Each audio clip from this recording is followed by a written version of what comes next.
O que eu diria para um iniciante na Bolsa de Valores? Seja muito bem-vindo a esse canal de investimentos, meu nome é Júlio César e hoje eu quero falar sobre isso. Muita gente está começando na Bolsa de Valores e não tem muita ideia de como funciona o mecanismo da Bolsa, não sabe para que ela serve, não sabe como funciona o investimento em ações, em fundos imobiliários, enfim, o que eu diria para essas pessoas que estão iniciando, para que elas não passem pelos mesmos erros que eu já passei e também que outros tantos investidores passam todos os dias ao investirem na Bolsa de Valores. Quero começar com uma listazinha pequena aqui de 10 coisas. E a primeira delas é que quem tem paciência sobrevive. E por que eu estou falando isso?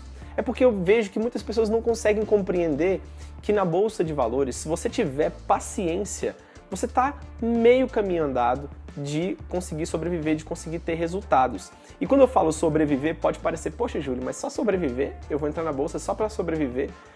Mas é que as pessoas não entendem isso. Quando você consegue sobreviver na Bolsa de Valores, a sua chance de enriquecer aumenta drasticamente, porque as pessoas que perdem dinheiro na Bolsa são justamente aquelas que não conseguiram sobreviver, seja porque perderam todo o patrimônio, claro que isso por incrível que pareça, mais raro, perder todo o patrimônio na Bolsa de Valores, mas seja porque perderam algum dinheiro na Bolsa de Valores e desanimaram, saíram, ou seja porque aportaram inicialmente, mas não continuaram, não deram sequência. Então sobreviver na Bolsa de Valores é o primeiro passo, e se você tiver paciência, você vai sobreviver. Tem uma frase do Warren Buffett que ele fala assim: a Bolsa de Valores é um mecanismo de transferência de recursos entre as pessoas pacientes para as impacientes. E é claro que a gente não está falando aqui que a Bolsa é só transferência de recursos. A Bolsa, uma pessoa ficou rica, então alguma pessoa perdeu dinheiro. Não, porque a riqueza se cria. Tanto que o PIB mundial em 1900 é muito menor do que o PIB mundial em 2020. Então a gente entende que a riqueza pode ser criada. Mas o Warren Buffett, eu acredito que ele estava querendo mostrar a importância de se sobreviver na Bolsa de Valores e de se ter paciência. E é por isso que esse é o primeiro ponto. O segundo ponto aqui é que day trade é diferente de buy and hold. Eu já falei isso em alguns outros vídeos, vou deixar os cards aqui em cima para você poder entender mais a fundo sobre day trade, sobre buy and hold. Mas é importante você entender que tem uma diferença entre os dois. O que seria o day trade? Rapidamente falando, o day trade são negociações de maneira diária, de forma diária, então você negocia diariamente as ações, no curto prazo esperando um resultado. Então você não está esperando resultados no longo prazo, você está esperando resultados de curto prazo. São aquelas pessoas que ficam ali na frente do computador, todo dia opera um pouquinho, tenta comprar na alta, ou melhor dizendo, tenta comprar na baixa e vender na alta, o que é uma coisa praticamente impossível de se fazer na minha visão. Claro, já falei muito sobre isso aqui, todo mundo sabe que eu normalmente aqui no canal, eu foco muito na estratégia do buy and hold, que é a estratégia oposta. A gente foca no longo prazo, sabendo que a gente não consegue prever os preços dos ativos, o que vai acontecer com eles no curto prazo, mas sabemos que no longo prazo as ações de empresas boas sempre vão crescer. E é nisso que a gente foca, né? Então, buy and hold é comprar e segurar. Saber a diferença entre esses dois é muito importante, porque tem muita gente entrando na bolsa hoje, achando que operar na bolsa é você ficar comprando e vendendo ações todos os dias. Não, isso é fazer day trade. Investir na Bolsa de Valores, a Bolsa de Valores é um ambiente de negociação de empresas. Então lá você tem acesso a se tornar sócio de algumas empresas para o longo prazo. Assim como você poderia chegar ali numa loja, numa padaria, por exemplo, e fazer uma proposta para o dono para comprar uma parte daquela padaria. Você não usou o mecanismo da Bolsa de Valores para isso, você simplesmente foi lá no dono e ofereceu um dinheiro para ele se tornar sócio daquele negócio. Na Bolsa de Valores é mais ou menos a mesma coisa, só que a Bolsa é um ambiente que permite que você tenha acesso a várias empresas, vários ativos, para que você possa se tornar tanto sócio como cotista. O terceiro ponto aqui é cuidado com a recomendação de analistas. Poxa, Júlio, mas como assim? Analistas são pessoas que entendem muito melhor do mercado que eu. Sem dúvidas, eu não estou falando aqui que os analistas não entendem nada, pelo contrário. Mas a gente tem que entender que no mercado financeiro tem muitas pessoas com boas intenções e tem muitas pessoas que estão muito mais preocupadas com quanto elas ganham do que com quanto você ganha, certo? E eu também não estou falando aqui que são todos, claro, né? A gente sabe que existem vários analistas muito bons, assim como existem muitas casas de research, que são aquelas casas que fazem análises dos ativos e te vendem os relatórios. Tem muitas casas de research sérias e outras nem tanto, que fazem muito sensacionalismo. Mas eu entendo que quando você dá muita atenção aos conselhos de analistas, você fica muito sujeito e preso à opinião deles sobre aqueles ativos. E é importante, especialmente em momentos em que a bolsa caia muito, momentos de crise, que você saiba por que você comprou um determinado ativo. Quando você não sabe, imagina, vamos pensar aqui num imóvel. Se você não faz ideia por que você comprou tal imóvel e não sabe explicar por que você comprou aquele imóvel, na primeira queda que aquele mercado imobiliário tiver, você vai ficar desesperado para vender. E vai vender de qualquer jeito. Porque você não tinha ideia, não tinha noção pelo motivo pelo qual você comprou aquele ativo. No imóvel é até mais fácil de você verificar e de você se lembrar, não, mas eu me lembro que eu comprei aqui porque a gente tinha uma projeção de fazer um parque aqui ou porque iria se valorizar essa área. Mas num mecanismo de bolsa de valores, ações de empresas, a gente tem N variáveis, muitas variáveis, muito mais complexo do que você investir no imóvel. Então, quando você não sabe, você simplesmente fica ouvindo o que o analista te disse, ou você tem que comprar esse ativo porque tá bom para comprar, ou vender esse ativo porque tá bom para vender, você fica no joguete. Você não consegue tomar as suas próprias decisões e saber que às vezes no momento de baixa, se a empresa continuou boa, é o momento de você comprar mais e não de se desfazer do ativo simplesmente porque você não sabe por que aquilo está acontecendo. Então é muito importante você tomar muito cuidado com a opinião de analistas a respeito do mercado e tomar suas próprias decisões, aprender para que você consiga tomar suas próprias decisões de compra. O quarto ponto aqui é que consistência é mais importante do que o tamanho do aporte. Muita gente entende que, eu peguei um dinheiro aqui, eu consegui um dinheiro, talvez eu tive uma promoção e recebi uma bolada, ou recebi uma herança, ou enfim, qualquer que seja o motivo pelo qual você conseguiu um dinheiro aqui. Eu vendi um carro, né, e agora eu estou com 40 mil para investir, ou 30, ou 10 mil para investir, ou 100 mil, enfim, não importa o tamanho do valor. Mas a pessoa pensa, agora eu tenho que colocar tudo em bolsa de valores, ou tenho que colocar tudo em investimento. Calma. É muito mais importante que você coloque R$250 todos os meses, porque além de você conseguir mexer na sua carteira de forma mais branda, não é aquele aporte bruto de uma vez só, você consegue também ir aprendendo a respeito do mercado e a respeito dos ativos à medida que você investe.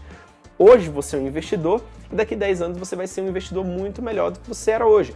Então, muito provavelmente, você vai tomar decisões melhores. Se você colocou o seu dinheiro todo logo no começo, quando você não era um investidor tão qualificado assim para fazer análises, para você entender bem do mercado, provavelmente a sua decisão a chance dela ser errada aqui no começo é muito maior. Então é importante que você vá fazendo aportes pequenos. É claro que você pode pegar um dinheiro que você recebeu e procurar aplicar. Mas se isso acontecer, se você receber um valor mais alto, por ocasião de se aconteceu alguma coisa na sua vida e você recebeu esse valor, é importante você aportar aos pouquinhos e não aportar de uma vez. Vai estudando, aporte um pouquinho no mês, aporte um pouquinho no outro. E enquanto você não pode fazer esses investimentos tão altos, deixa ele num Tesouro Selic para que ele possa simplesmente render ali pelo menos a inflação, né, e você consiga aprender um pouco mais para tomar melhores decisões.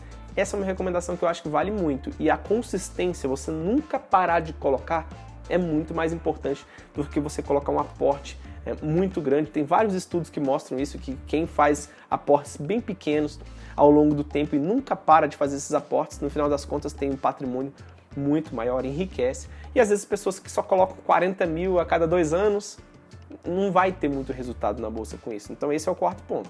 O quinto ponto aqui é foque em não perder dinheiro. Só depois foque no ganho, na rentabilidade que você pode ter. Esse é um erro muito comum. As pessoas pensam assim, Júlio, qual é o melhor investimento? Quando elas estão me perguntando isso, elas já estão no subconsciente pensando, onde eu ganho mais? Certo? É difícil alguma pessoa pensar, Júlio, qual é o investimento mais seguro em primeiro lugar? Eu vejo as pessoas focando muito mais na rentabilidade. Não, o processo aí é o inverso. O Warren Buffett tem uma frase também que é muito interessante, que ele fala assim, a regra número 1 é não perder dinheiro. A regra número 2 é não esquecer da regra número 1.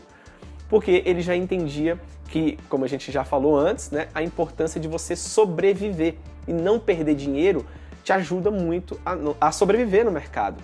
Então, Foque sempre em diversificar os seus ativos, porque por meio da diversificação você vai conseguir sobreviver, você vai conseguir não perder dinheiro, porque a tendência é que os seus ativos não caiam tanto e quando subam, se você tiver escolhido os ativos certos, eles subam com uma constância bacana. Então, foque primeiro em não perder dinheiro. Depois pense no ganho. É claro que o ganho é importante, mas foca primeiro em não perder o dinheiro. O item 6 aqui é que diversificar é a sabedoria que faz a diferença. Eu já falei agora sobre diversificar no item anterior, mas muita gente fica na dúvida, poxa Júlio, mas diversificar demais, eu perco rentabilidade, eu perco... Olha, esqueça tudo que te falaram sobre não diversificar. Sempre diversifique os seus ativos, especialmente em momentos de crise, é isso que vai sustentar a sua carteira, é isso que vai te dar tranquilidade para bater a cabeça no travesseiro e dormir tranquilo. E você pode mesmo, conseguir ótimas rentabilidades com patrimônio muito diversificado. E, se possível, diversifique em ativos não correlacionados, ou seja, ativos que não têm um vínculo muito grande. Por exemplo, não invista em 4 ações de bancos, por exemplo. Né? Você até pode investir em 4 ações de bancos, mas se você só tiver 4 ações na carteira e as 4 forem de bancos, você está muito correlacionado nos seus investimentos, porque se o setor bancário tiver um problema, você vai ter um problema na sua carteira, certo? Então você, na verdade, aqui está muito pouco diversificado. Se você tiver 4 ativos na sua carteira e esses 4 sejam de bancos, tenha mais 4 de outro setor, 4 de outro, 4 de outro e 4 de outro, para que você fique bem diversificado. Ou não, tenha um ativo de cada setor e de preferência, se você puder também, tenha ativos no exterior, porque você descorrelaciona também o investimento do risco Brasil, certo? Então é muito importante você entender esse mecanismo da diversificação. Item 7 aqui, fique longe das notícias sensacionalistas. Então, por exemplo, aquele tipo de notícia, a bolsa explodiu, está no ápice, está no auge, é o momento da bolsa, a hora da bolsa, ou não, crise vem aí, o que aconteceu com a bolsa virou mico, ou então fim do Brasil, esse tipo de notícia sensacionalista que as pessoas tentam colocar na sua cabeça, fique longe delas. A bolsa de valores não existe o boom da bolsa, o meu Deus, o que aconteceu, ou também não existe, a bolsa vai acabar, o Brasil vai acabar. Fique longe desse tipo de notícia porque ela só causa pânico e é isso que faz os mercados se moverem tanto, porque as pessoas não sabem o que fazer e elas ficam tentando acertar, tentando prever o que vai acontecer no futuro. Sempre que se focou em notícias, se perdeu dinheiro. Dê uma olhadinha nesse gráfico rápido. Aqui a gente vê que sempre que a bolsa tinha movimentos extremos, né, seja de alta ou de queda, lá estavam as notícias sensacionalistas, notícias que não ajudavam muito o investidor a saber o que ele deveria fazer, certo? Então veja aqui que no primeiro momento, quando a bolsa estava nessa primeira alta, aí teve aquela reportagem, ganhei 1 milhão na bolsa. E aí muita gente que lia essa reportagem, meu Deus, a bolsa é um ótimo investimento. E aí nos meses seguintes a bolsa despencou. E depois de alguns meses despencando, algumas notícias. A bolsa virou um mico? E aí o investidor pensava, eu que não entro na bolsa de valores. E aí logo em seguida a bolsa voltou, teve esse rally, essa tendência de alta enorme. E lá em cima, né, a bolsa, é o brilho da bolsa. Então veja que as notícias sempre estão atrás, sempre estão um passo atrás do que realmente acontece no mercado e normalmente isso influencia o investidor de maneira muito negativa. Então é isso, eu acho muito difícil, muito complicado alguém ter resultados acompanhando as notícias. E fico muito longe de empresas e de pessoas que te vendam coisas baseadas no medo, né? Te causem medo e aí você tenha que comprar, ou te causem uma urgência desnecessária para que você tenha que comprar alguma coisa. Muito cuidado com isso. A bolsa é um mecanismo muito mais estável do que parece. E incrivelmente as pessoas não sabem disso porque o mercado financeiro não ajuda e fica instigando para que as pessoas fiquem trocando de ativos o tempo todo, porque isso acaba sustentando o mercado também, né? Antes da gente falar aqui do item 8, eu gostaria de te pedir para que, se você estiver gostando do vídeo, estiver gostando dessas dicas que eu tô te dando, clique no botão de curtir aqui embaixo, também não deixe de se inscrever no canal. Essas duas coisas, botão de curtir, o likezinho, joinha e também se inscrevendo aqui no canal, você me ajuda muito fazendo isso, tá bom? Então vamos pro item 8. Item 8 aqui, talvez um dos itens mais importantes, claro que todos aqui são importantes, eu peguei os melhores, mas esse aqui é até um segredinho, vem cá, chega aqui que eu vou te contar. você não vai enriquecer rápido. Infelizmente, muita gente começa na Bolsa de Valores achando que a Bolsa é um mecanismo para enriquecimento rápido. Aí a pessoa posta aquele vídeo com um carrão, ela posta num Porsche, numa Ferrari, não sei aonde, e fala que tá na praia, e fala como você pode operar, mostra no celular, olha aqui que eu fiz aqui, você tem que operar assim para você enriquecer. Gente, olha, isso esqueça. Essas pessoas estão tentando te enganar. Essas pessoas não fizeram isso que elas estão falando para enriquecer. A bolsa não é um mecanismo para enriquecer ninguém rápido. A bolsa é um mecanismo para que você consiga se tornar sócio de empresas muito boas e essas empresas sim podem te levar ao enriquecimento, mas ainda assim ele também não é rápido. Ele pode ser acelerado, mas ele não é rápido. Eu fiz um vídeo recentemente falando sobre a Bolsa de Valores, se a Bolsa de Valores enriquece alguém. Recomendo que você assista, vou deixar aqui no card também. Muito interessante esse vídeo, que explora um pouquinho mais esse conceito, mas é só para dizer para você que a bolsa não é um mecanismo para te enriquecer rápido. Então tome muito cuidado quem te disser o contrário. O item 9 aqui é o penúltimo item da nossa lista. O vídeo está até bem grandinho, mas eu acho que vale muito a pena a gente falar sobre isso. O item 9 é que compre ações ON. Se você for investir em ações, compre ações ON, ou seja, ações ordinárias, porque essas são as mesmas ações que o controlador tem. E como a gente está falando aqui para investimentos de longo prazo, você está junto com o controlador, né, em momentos em que haja alguma mudança, né, alguma reorganização societária.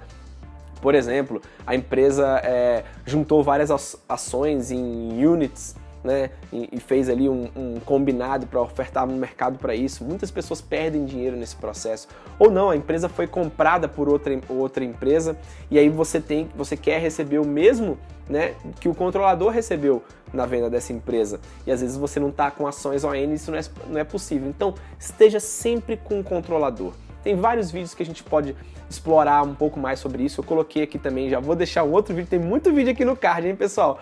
Dá e depois abre lá em várias abas para vocês assistirem. Mas tem um vídeo que eu falo sobre ações ON e ações PN também. A diferença entre elas e qual é o que vale mais a pena. Mas já estou te dando a dica aqui.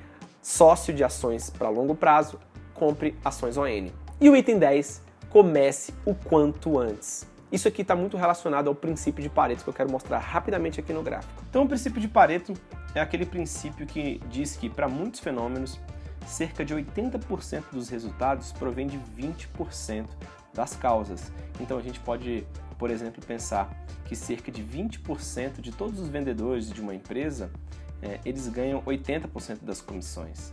Cerca de 80% dos lucros, às vezes, de qualquer negócio, vem de 20% dos clientes. Às vezes, 80% dos salários de jogadores de futebol provém de 20% desses jogadores. E a gente pode fazer essa analogia para muitas outras coisas. Mas, Júlio, por que você está falando isso? Bom, simplesmente por conta desse gráfico que eu quero mostrar agora para você. Esse gráfico mostra uma simulação que eu fiz de uma pessoa que aportou R$1.000 por mês durante 50 anos, ou seja, 600 meses, né? Uma taxa de uns 10% ao ano. E o que aconteceu com os aportes dessa pessoa? Está aqui nessa segunda imagem. 22% do tempo, né, ou seja, os 11 primeiros anos de aportes dessa pessoa geraram 74% do resultado final. Né? O resultado final foi de 39 milhões, você veja aí. 74% disso foi gerado pelos 11 primeiros anos de aportes. Então veja a importância de você começar a aportar mais cedo. Aí você pode dizer, poxa, Júlio, não entendi direito aí como funciona esse gráfico, está um pouco confuso. Bem, vou explicar aqui mais fácil. Pense que hoje é o mês 600, certo? E digamos que essa pessoa começou a aportar 50 anos atrás, ou seja, no mês 0. Esse primeiro aporte, o aporte do mês 0, hoje representa o valor de R$380 mil por esse gráfico aí. E o aporte, por exemplo, aí do mês 132 representa cerca de R$100 mil. Por quê? Porque ela teve o tempo a seu favor. Veja que o aporte foi o mesmo, um aporte de R$1.000, mas dependendo do tempo que esse dinheiro ficou rendendo, ele teve um impacto maior na carteira ao longo desses 50 anos. Então isso mostra para todo mundo que não importa o quanto você tem para investir hoje. Digamos que você só tenha R$100 ou R$200, não importa, comece agora, porque esse valor vai ficar rendendo e ao longo do tempo ele vai fazer muito mais diferença do que o valor de alguém que espera, por exemplo, ganhar mais para poder aportar, ao invés de R$200 hoje, poder aportar daqui 4, 5 anos o valor de R$1.000. É melhor você começar aportando R$200 hoje do que esperar esse tempo para aportar os R$1.000, simplesmente porque, como mostra esse gráfico aqui, aí o princípio de Pareto agindo, né, cerca de 22% do tempo gera 74% do resultado. E esse gráfico mostra muito claramente que é mais importante você começar mais cedo. Então alguém que começou a investir no mês 0 e parou de investir no mês 132, ele teve cerca de 74% desses 39 milhões. Enquanto que alguém que começou a investir no mês 132 e ainda investe até hoje, teve apenas 26% dos 39 milhões, porque a primeira pessoa teve o tempo a seu favor. É isso que esse gráfico mostra e é o princípio de Pareto em ação. Bom, então era isso. Espero que você tenha gostado desse vídeo. Não deixa, como eu te pedi aqui já, de se inscrever no canal e de curtir o vídeo. Pessoal, curtir o vídeo é muito importante. Aquele joinha, aquela curtidazinha faz com que o YouTube entenda muito bem qual é o tipo de conteúdo que você está gostando de ver. Então, não deixa de curtir, você me ajuda bastante fazendo isso. E eu te encontro no próximo vídeo. Grande abraço, tchau, tchau!